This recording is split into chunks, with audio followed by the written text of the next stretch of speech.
Durna, seorang Brahmana dan kesatria. Drona adalah putra seorang Brahmana bernama Bharadwaja. Setelah selesai mempelajari berbagai kitab Weda dan Wedanga, Drona memusatkan hati dan pikirannya untuk mempelajari seni dan keahlian mempergunakan senjata dan peralatan perang. Karena bakat dan ketekunannya, ia menjadi mahir dalam olah senjata dan menguasai ilmu perang.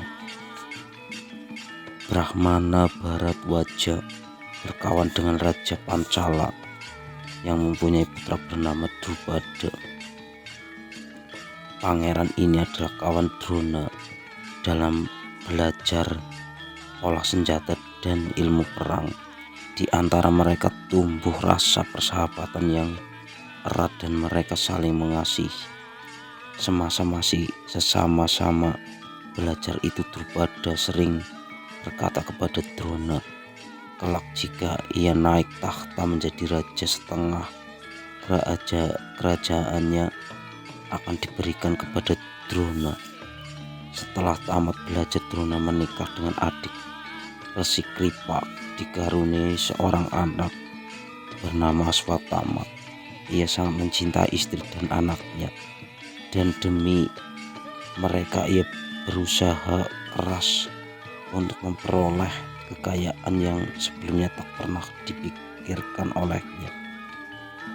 Pada suatu hari ia mendengar bahwa Parasurama sedang membagi-bagikan kekayaannya kepada para Brahmana. Ia lalu pergi menemui Parasurama, tetapi sayang ia datang sangat terlambat. Parasurama telah membagikan semua kekayaan kepada para Brahmana dan telah bersiap hendak pergi ke hutan untuk bertapa. Karena ini ia ingin memberikan sesuatu kepada Drona. Parasurama menawarkan untuk mengajarkan ilmu olah senjata berat kepada Drona.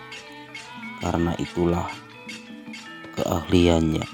Drona menyambut tawaran itu dengan gembira, lebih-lebih karena ia sendiri sudah mahir berolah senjata. Setelah menyerap ilmu yang diberikan Parasurama, ia menjadi ahli dalam olah senjata, macam senjata, dan ahli siasat perang yang tiada tandingnya.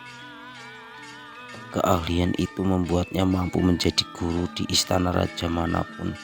Sementara itu Raja Pancala wafat dan Drupada dinobatkan sebagai raja menggantikan ayahnya. Ingat akan persahabatannya dan janji Drupada untuk memberinya setengah dari kerajaannya setelah ia naik tahta. Pergilah Drona menemui sahabatnya itu.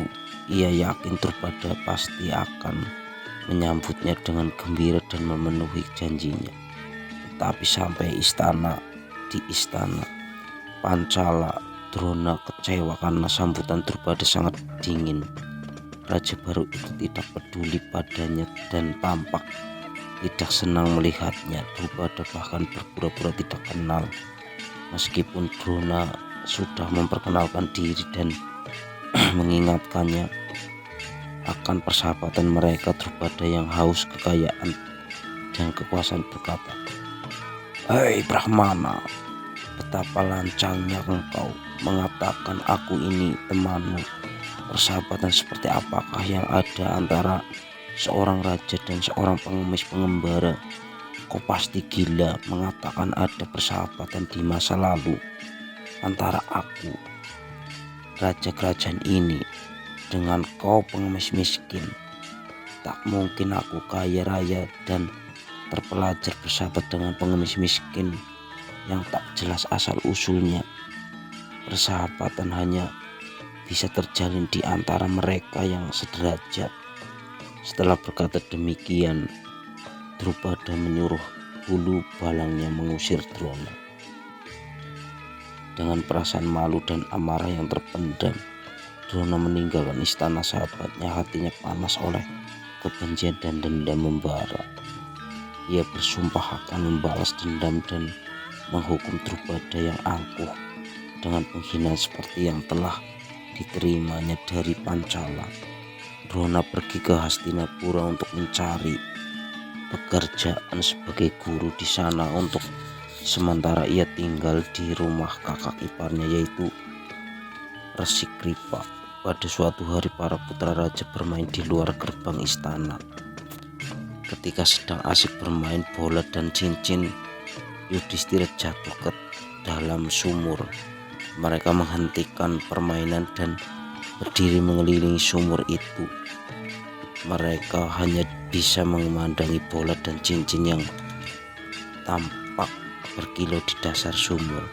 Tak seorang pun tahu bagaimana cara mengambilnya. Ketika itulah tahu-tahu datang seorang Brahmana berkulit hitam. Brahma itu memandang mereka sambil tersenyum. "Wahai para pangeran, tuan-tuan adalah keturunan Wangsa Bharata yang perkasa," kata Brahmana itu mengejutkan mereka. "Mengapa tuan-tuan tidak bisa mengambil bola itu dari dalam sumur? Bukan siapapun yang mahir berolah senjata perang mengetahui cara mengambil bola itu. Atau bolehkah aku menolong kalian?" Yudhistira berkata sambil tertawa. "Wahai Brahmana, kalau engkau memang bisa mengambil bola itu, kami akan menjamu engkau dengan makanan enak di rumah Magur Kripa." Brahmana berkulit hitam itu mengambil selai rumput, mengucapkan mantra. Ia membidik rumput itu ke arah bola di dalam sumur. Seperti anak panah lepas dan busur rumput itu melesat ke bawah lalu menancap pada sasaran. Brahmana itu membidik beberapa helai rumput lagi. Rumput-rumput itu menancap sambung menyambung menjadi semacam tali panjang. Setelah tali itu cukup panjang, Brahmana itu menarik dan bola itu berhasil dikeluarkan dan dari dalam sumur. Para pangeran takjub mereka melihat kepandaian Brahmana itu. Kemudian mereka memintanya mengambilkan cincin Yudhistira. Brahmana itu menyanggupi.